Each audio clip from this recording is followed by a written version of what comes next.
বাংলা আবাস যোজনায় আবারও দুর্নীতির অভিযোগ। ব্যাংক অ্যাকাউন্ট নাম্বার পাল্টে দিয়ে একজনের টাকা অন্যজনের অ্যাকাউন্টে ঢুকিয়ে দেওয়া হয়েছে বলে অভিযোগ তৃণমূল পরিচালিত গ্রাম পঞ্চায়েতের প্রধান উপপ্রধানের বিরুদ্ধে। মালদার ইংরেজ বাজারের পর এবার কালিয়াচক ৩ নম্বর ব্লকের চৌরি অনন্তপুর গ্রাম পঞ্চায়েতে বাংলা আবাস যোজনাকে ঘিরে উঠল গুরুতর দুর্নীতির অভিযোগ। প্রকৃত উপভোক্তাদের দাবি, আধার নম্বর ও ব্যাংক অ্যাকাউন্ট নম্বর পরিবর্তন করে প্রথম কিস্তির টাকা অন্য ব্যক্তির অ্যাকাউন্টে ঢুকিয়ে দেওয়া হয়েছে। ঘটনাকে কেন্দ্র করে শুরু হয়েছে রাজনৈতিক চাপানোতর। অভিযোগ অনুযায়ী আবাস যোজনার প্রথম কিস্তির ৬০,০০০ টাকা প্রকৃত উপভোক্তার পরিবর্তে অন্য এক উপভোক্তার ব্যাংক অ্যাকাউন্টে চলে যায়। মোবাইলে টাকা প্রাপ্তির মেসেজ দেখে ব্যাংকে গিয়ে বিষয়টি জানতে পারেন আদরি মণ্ডল। ব্যাংকে খোঁজ নিয়ে তিনি বুঝতে পারেন তার নামে বরাদ্দ টাকা অন্য অ্যাকাউন্টে স্থানান্তরিত হয়েছে। এরপর তিনি বিভিন্ন দফতরে যোগাযোগ করেন এবং শেষমেশ ব্লক দফতরে লিখিত অভিযোগ দায়ের করেন। আদরি মণ্ডল ও তার পুত্র রমল মণ্ডলের সরাসরি অভিযোগ, এই দুর্নীতির ঘটনায় এলাকার উপপ্রধান জড়িত এবং প্রধানেরও মদত রয়েছে। তাদের দাবি, পরিকল্পিতভাবে আধার ও ব্যাংক তথ্য পরিবর্তন করে টাকা আত্মসাতের চেষ্টা হয়েছে।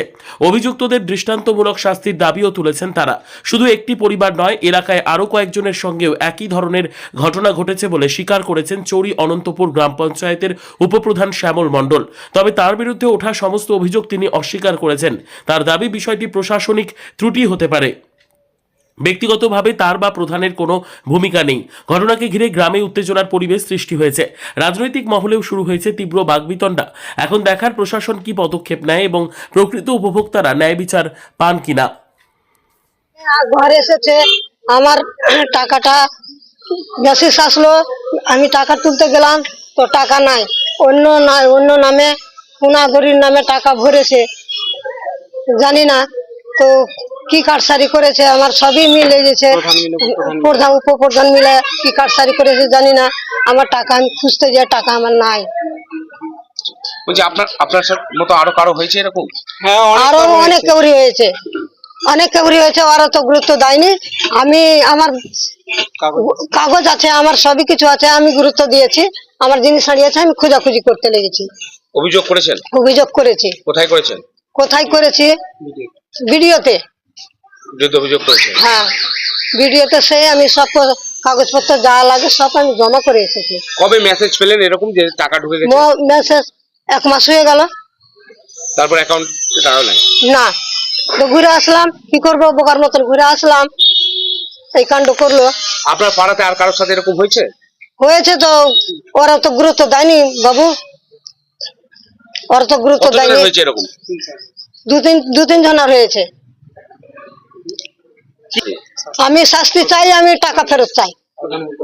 চৌরি অনন্তপুরের যে ঘটনাটা বললেন, এটা কোনোভাবেই আমাদের দল বরদাস্ত করবে না। কারণ কেন্দ্রের শত বঞ্চনার পরেও মুখ্যমন্ত্রী মমতা বন্দ্যোপাধ্যায় এই আবাস যোজনার টাকা বেনিফিশিয়ারির অ্যাকাউন্টে যাতে পৌঁছায় তার জন্য ব্যবস্থা করছে। সেই টাকা নিয়ে যদি কেউ আত্মসাৎ করার চেষ্টা করে, তাহলে আমাদের ডিমান্ড থাকবে কঠোর থেকে কঠোরতম শাস্তি। এর সাথে যারা জড়িত তারা যেন পেনালাইজড হয়। চৌরি অনন্তপুর গ্রাম পঞ্চায়েতে প্রধান এবং উপপ্রধানের উপরে অভিযোগ যে তারা আবাস যোজনার টাকা, একজনের টাকা আরেকজনের অ্যাকাউন্টে দিয়ে দিয়েছে। এই ঘটনা তৃণমূলের নতুন না। এই দুর্নীতি তৃণমূল প্রথম থেকেই করে আসছে। আমরা হরিশ্চন্দ্রপুরের ক্ষেত্রেও দেখেছি, মালদা জেলায়, যে সেই সময় বন্যার ত্রাণের টাকা যাদের পাওয়া উচিত তাদের অ্যাকাউন্ট থেকে না গিয়ে সেটা বিহারের প্রচুর লোকের অ্যাকাউন্টে গেছে এবং তৃণমূলের নেতারা সেই টাকাটা আবার তুলে নিয়েছে। তো এইটা তৃণমূলের স্বাভাবিক ব্যাপার হয়ে গেছে। এরা কেবলমাত্র এই আবাস যোজনার টাকা না, এরা চাকরির টাকা, এরা জমি, সরকারি জমি দখলের টাকা, পুকুর ভরাটের টাকা, সমস্ত জায়গায় দুর্নীতি করছে। এদের পঞ্চায়েতগুলো একটা দুর্নীতির আখড়া হয়ে গেছে।